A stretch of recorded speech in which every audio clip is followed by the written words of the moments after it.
Hello guys, Radhe Radhe आप सभी को। जय Shri Krishna. Welcome back to new blog. कैसे हो आप सब? उम्मीद करती हूँ कि आप सब बहुत अच्छे होंगे गाइस। तो फिलहाल मैं भी बहुत बढ़िया हूँ और मेरा सुबह के टाइम हो रहा है मेरा न्यू ब्लॉग और प्यारे से ब्लॉग के साथ में आप सबका बहुत बहुत स्वागत है। ब्लॉग हो रहा है सुबह के 5 बजे से शुरू गाइस, और उसकी शुरुआत हो चुकी है मेरे ठाकुर जी से। उनको मैंने स्नान करा दिया है और अब पूजा पाठ भी मैंने कर ली है। मंदिर की रह जाएगी, बच्चों को स्कूल में छोड़कर तब आके मंदिर में जाऊंगी। उसके बाद आप सबको दर्शन कराएंगे गाइस। और मैं जाऊंगी सबसे पहले किचन में बनाऊंगी आज तोरी के छिलके। उनकी सब्जी बनानी आपको बताती हूँ कैसे बनानी चाहिए। उससे पहले आपको हमारे चैनल को सब्सक्राइब करना होगा और कमेंट करनी होगी। ब्लॉग अच्छा लगता है तो प्यारी सी कमेंट जरूर कीजिए गाइस, और जरूर बताना कि हमारा ब्लॉग कैसा बना है। ब्लॉग को पूरा वॉच तक करके देखना, इसकी बिल्कुल भी मत करना। इसी तरह से आप सबके साथ में हर एक नई वीडियो शेयर करते रहेंगे। तो गाइस प्लीज बने रहना ब्लॉग में। चलिए हमारे साथ किचन में। सो गाइस हमें तोरी ले लेनी है और उनके अच्छे से हमें छिलक हटाकर अच्छे से साफ करके वॉश करके अच्छे से कटिंग कर लेनी है। छोटे छोटे पीसेस बना लेने हैं और जो तोरी है उसको हमें बना लेनी है। तो छिलक एक साइड में रख देंगे और तोरी को एक साइड में।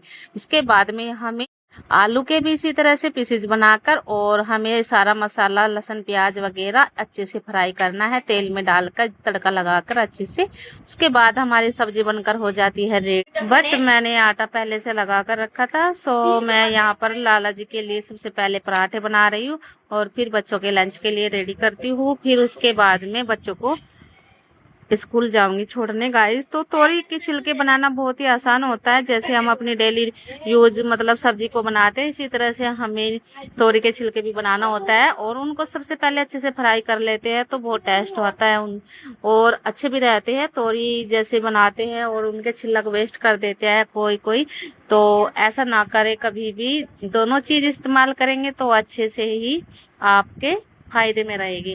तो यहाँ पर मैंने इसी तरह से तोरी भी बनाई है और तोरी के छिलके भी बनाए हैं। तो बच्चों का एक टाइम का लंच बन जाता है और फेंकने से तो खराब ही होता है। देखो कुछ भी चीज हो पहले उसको यूज करो और बाद में देखते हैं क्या रिजल्ट आता है। तो यहाँ पर पराठे बनकर हो गए हैं रेडी और लाला जी को खिलाने के लिए चलते हैं। सो गाइस यहाँ पर मैं रोटी बनाकर अच्छे से पराठे लाला जी को खिलाने के लिए चलती हूँ। बट आ जाती हूँ लाला जी को भोग लगाने के लिए। उनकी थाली में मैंने यहाँ पर बनाना भी रखा है और सब्जी बनाई थी उनकी अलग से। तो यहाँ मैं सबसे पहले लाला जी को भोग लगा देती हूँ। मैं कोई भी चीज़ हो लाला जी के लिए अलग से ही बनाती हूँ। अगर लहसुन प्याज हम लोग खाते हैं, लेकिन इनकी हमें बिना लहसुन प्याज की अलग से बनानी होती है। तो यहाँ पर लाला जी का भोग मैंने कर रखा है अच्छे से। उनको खिला के फिर बच्चों को रेडी करूँगी। बहुत सारे काम होते हैं सुबह सुबह, भाग दौड़ में इतनी व्यस्त हो जाती हूँ कि टाइम का तो पता ही नहीं चलता है। कोई काम इधर से और कोई काम उधर से आ जाता है और इस भागा दौड़ी में मैं थक जाती हूँ बहुत ज़्यादा। तो मेरे लाला जी यहाँ पर अच्छे से भोग लगाकर पानी पी रहे हैं और उनको पानी पिलाकर उसके बाद इनका मुंह अच्छे से साफ करके उनको बिठाएंगे। और हैंकी हमेशा मैं उनके गले पर लगाती हूँ ताकि उनके गले में पानी ना गिरे और उनकी जो ड्रेस है वो गीली ना हो। इस वजह से मैं थोड़ा सेफ्टी बरतती हूँ। और तो चलिए हमारे साथ अब चलते हैं बच्चों को रेडी कर स्कूल की ओर। तो आप सब बने रहना और लाइक कमेंट जरूर कीजिएगा गाइज। बट हम लोग निकल चुके हैं बच्चों को लेकर स्कूल में, और सुबह सुबह बहुत ज़्यादा बच्चों को भी भाग दौड़ करनी पड़ती है। तो यहाँ पर बच्चे लोग पहुँच गए हैं स्कूल के अंदर और मैं जा रही हूँ कमरे पर। बट गाइस उसके बाद रूम पर आकर मैंने थोड़ा बहुत आराम किया और फिर मैंने लगाई है झाड़ू। और बासी झाड़ू हमेशा लगानी चाहिए सभी को। और जैसे कि यहाँ गांव की रीत होती है, बड़े बुजुर्ग कहते हैं कि सुबह सुबह झाड़ू लगा देते हैं तो अच्छा रहता है। ये सब मैंने भी नोटिस किया है, इसलिए मैं हमेशा से ही सुबह को झाड़ू लगाती हूँ। और जब भी कोशिश करती हूँ सुबह की झाड़ू निकाल लेनी चाहिए बासी हमें, फिर अपने सारे काम अच्छे से कर लेने चाहिए। थोड़ा मैं जंगले वंगले भी साफ कर देती हूँ। बट गाइस उसके बाद आ जाती हूँ भोलेनाथ जी के दर्शन करने के लिए। और यहाँ पर सोमवार के दिन इतनी भीड़ रहती है, बहुत ज़्यादा भीड़ रहती है, क्योंकि व्रत रखते हैं कोई पशुपतिनाथ का, कोई सोमवार का। अनेकों व्रत होते हैं जो सभी करते हैं। और श्री शिवाय नमस्तुभ्यं बोल ली। बट मैंने आकर फिर मशीन लगाई और यहाँ पर मैं बना रही हूँ आज पकौड़ी। गाइस तो आ गई हूँ मंदिर से पूजा करके, अभी अभी आई हूँ। फिलहाल तो बहुत गर्मी हो रही है गाइस, बहुत ज्यादा गर्मी हो रही है। और मैं जा रही हूँ किचन में, सबके लिए नाश्ता कर देती हूँ तैयार फटाफट से। और पकौड़ी बनवा रहे हैं, आज देवर की ख्वाहिश है कि पकौड़ी बनेगी। तो उनके लिए पहले मैं पकौड़ी तैयार कर देती हूँ। ठीक है गाइस, और आप सब भी बने रहना, प्लीज कमेंट करके बताना पकौड़ी का टेस्ट कैसा है, ठीक है। बट यहाँ पर मैंने आलू की अच्छे से बारीक बारीक सी कटिंग कर लिया और फिर बेसन में लहसुन प्याज तो थोड़ा वो डाल लेते हैं। और उसके बाद में हमने यहाँ पर स्टार्टिंग की है पकौड़ी उतारने, क्योंकि आलू की कटिंग करके ही मुझे पकौड़ियाँ बहुत अच्छी लगती हैं। इनका टेस्ट ना अलग से ही होता है, जो उबाल कर बनाते हैं उसमें थोड़ा अलग होता है, लेकिन इनमें बहुत ज़्यादा स्वाद होता है इस तरह से अगर बनाती हैं। तो यहाँ पर पकौड़ी हो गई है रेडी और देवर जी को सबसे पहले हम देकर आते हैं। बट ये लोग तो फोन में लगे हुए हैं, इतने व्यस्त है कि उनके सामने मैंने रखा है नाश्ता, लेकिन उस पर भी इनकी नज़र नहीं है। फोन में से धोकर मैंने सुखा दिए हैं रस्सी पर। छूमंतर हो गए मेरे कपड़ों का काम, यहाँ तक फिनिश हो गया गाइस। पूरे 12 बज चुके हैं। फिलहाल कपड़े वपड़े सब धुलकर रेडी हो चुके हैं और काम भी हो गया गाइस। और आज बनाई थी पकौड़ी, क्योंकि देवर आज बोल रहे थे कि पकौड़ी बना ले, उसका मन कर रहा था, इस वजह से मैंने पकौड़ी उतारी थी। तो सभी ने खाई, अच्छी लगी, बहुत टेस्टी लगी। जब कभी कभी पकौड़ी खाते हैं ना तो बहुत अच्छी लगती है, एकदम टेस्टी कुरकुरी। मैंने पकौड़ी ऐसी बनाई थी। तो अगर आपने पता है, आप अगर आप लोगों को भी पसंद आई है तो प्लीज कमेंट करके जरूर बताइएगा। और मेरे हाथ की पकौड़ी अगर कोई खा लेता है तो बार बार मांगता है गाइस। फिलहाल तो मेरा काम हो गया है, पूरे 12 बज चुके हैं, अभी अभी फ्री हुई हूँ काम से। क्योंकि काम इतने सारे होते हैं, सुबह सुबह बहुत ज्यादा काम होते हैं गाइस, बहुत ही ज्यादा काम होते हैं। और बस बच्चों को लेने जाऊंगी स्कूल में और उसके बाद में बच्चों के लिए खाना बनाऊंगी, ये काम रह जाएगा गाइस। फिलहाल बाहर देख के आते हैं धूप कैसी है और कितना गर्मी बहुत ज्यादा है। अंदर ही अंदर यहाँ पे मतलब थोड़ा सा में फील नहीं होता है, लेकिन जैसे ही जस्ट बाहर निकलते हैं तो गर्मी इतनी ज्यादा भयंकर लगती है। और जब सुबह में बच्चों को छोड़ने गई थी तब इतनी तेज सूर्य देवता जी निकले थे कि सुबह सुबह इतनी धूप, और उसका पता लग रहा था कि कितनी होने वाली है। तो अब देख के आते हैं बाहर, अभी तक मैंने भी बाहर जाके नहीं देखा है। तो चलिए हमारे साथ आइए, चलते हैं गाइस, बाहर देख के आते हैं धूप कितनी तेज है। ठीक है गाइस, चलो।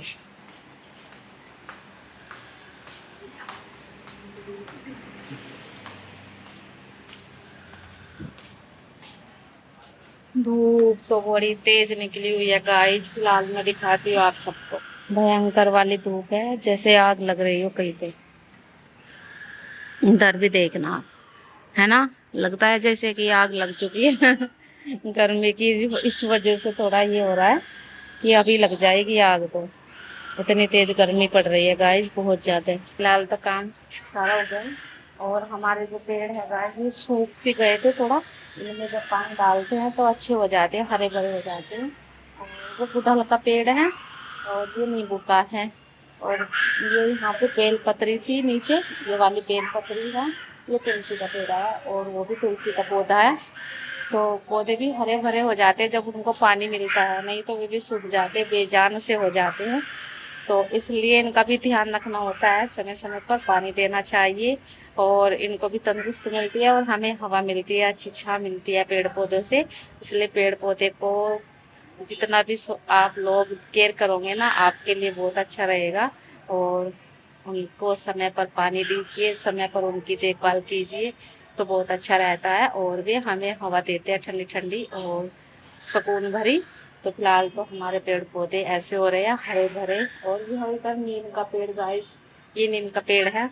और यहाँ पे भी लगा रखा है एक नीम का पेड़, मैं आपसे दिखाती हूँ। ये नीम का पेड़ यहाँ पे भी लगा हो रखा है, लेकिन ये छोटा है, गमले में लगा हुआ है अभी। तो बच्चों को लेने जाऊंगी तो टाइम भी बहुत जल्दी हो जाता है, जब तक काम करके खत्म करते हैं तब तक हमारा टाइम हो जाता है। सुबह सुबह इतना जल्दी टाइम भी स्पीड पकड़ लेता है, मानो इनकी भी ट्रेन आगे निकलने वाली है। हमारी तो निकलती है लेकिन इनकी भी हमसे ज्यादा निकलती है, इसलिए टाइम हमारे से आगे ही रहता है। हम पकड़ नहीं पाते हैं, टाइम निकल जाता है। यही होता है, जब काम करने लग जाते हैं तो पता नहीं चलता है कब में क्या हो जाता है। ठीक है गाइस। और छुट्टियां पता नहीं गाइस कब तक पड़ेगी, दिमाग खराब हो रहा है गर्मी की वजह से, बाहर जाने को तो मन ही नहीं करता है। और अब तक भी आया नहीं, बिल्कुल भी नहीं आया मैसेज वगैरह, कोई नहीं आया नोटिफिकेशन कि छुट्टियां पड़ जाएगी। लेकिन अभी तो मुश्किल है, नहीं पड़ेगी और बच्चे परेशान हो जाते हैं। डेली के बोलते हैं अब कब पड़ेगी छुट्टी, बच्चों को बेसब्री से इंतजार रहता है अपना हॉलीडे होमवर्क का और छुट्टियों का। सो गाइस, और डेली पूछते हैं मम्मा छुट्टी कब पड़ेगी, छुट्टी कब पड़ेगी। अब हम भी क्या बताए, जब आगे से आदेश आएगा तभी तो छुट्टी पड़ेगी। हम लोग अपने आप छुट्टी मनाते रहे, वो भी कई छुट्टी होती है कि वो तो टेंशन भरी होती है कि अगर आप लोग आज बच्चों की छुट्टी लगा लेते हैं तो टेंशन ही होती है, जैसे कि होमवर्क छूट जाएगा क्लास में, ये रह जाएगा पीछे तो कैसे करेगा, इन सब की चीजों की टेंशन ही तो होती है। तो वो छुट्टी नहीं, टेंशन होती है। इस वजह से जो छुट्टी हमें मिलती है उसको खुश होके जीना और खुश होके एंजॉयफुल बच्चों के साथ में रखनी चाहिए और हमेशा वो करना चाहिए फॉलो। सो गाइस, देखते हैं कब बच्चों का आदेश मिलेगा कि छुट्टी पड़ गई, तो मुझे तो बड़ा सुकून पहुंचेगा क्योंकि धूप से पीछा छूटेगा। धूप में भागना पड़ता है और बहुत ज्यादा दिक्कत होती है, इस वजह से मैं थोड़ा खुश रहती हूँ कि छुट्टी पड़ जाए जल्दी सी। सो बस ये है कि छुट्टी पड़ जाती है, बच्चों का नुकसान हो जाता है। बच्चे जैसे कि होमवर्क वगैरह क्लास में डेली पढ़ाते हैं वो रिवीजन करवाते रहते हैं, और जैसे घर पे रहेंगे अब छुट्टियों में तो सब कुछ भूल जाएंगे, और जो मैडम ने दिमाग में गाला है ना उसको भी निकाल फेंकते हैं। सिर्फ खेलना याद रहता है बच्चों के, खेलेंगे कूदेंगे मस्ती करेंगे बस ये याद रहता है। उससे छूट जो बच्चों के दिमाग में और कुछ भी आ जाए, जो बच्चों के दिमाग में मैडम ने पढ़ाई लिखाई सब भर रखी थी ना, वो भी ऐसे गवा देते हैं गाय छू मंतर की तरह। हमारे बच्चे तो ऐसे ही है, सब कुछ निकाल फेंकते हैं। और आप लोगों के पता नहीं, लेकिन ज्यादातर मैं अपनों की बताती हूँ।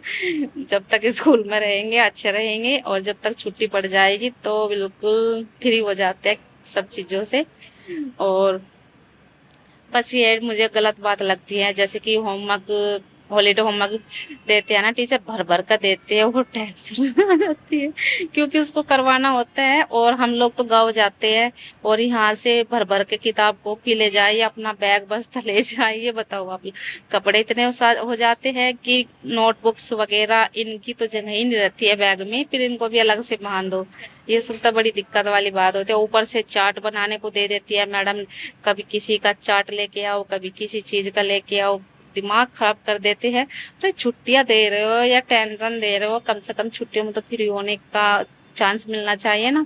लेकिन टीचर्स क्या होती है, भर भर के हॉलीडे होमवर्क दे देती है कि पेरेंट्स घर पे बैठकर अपनी पढ़ाई करे और बच्चों की भी करवाए, ये होता है।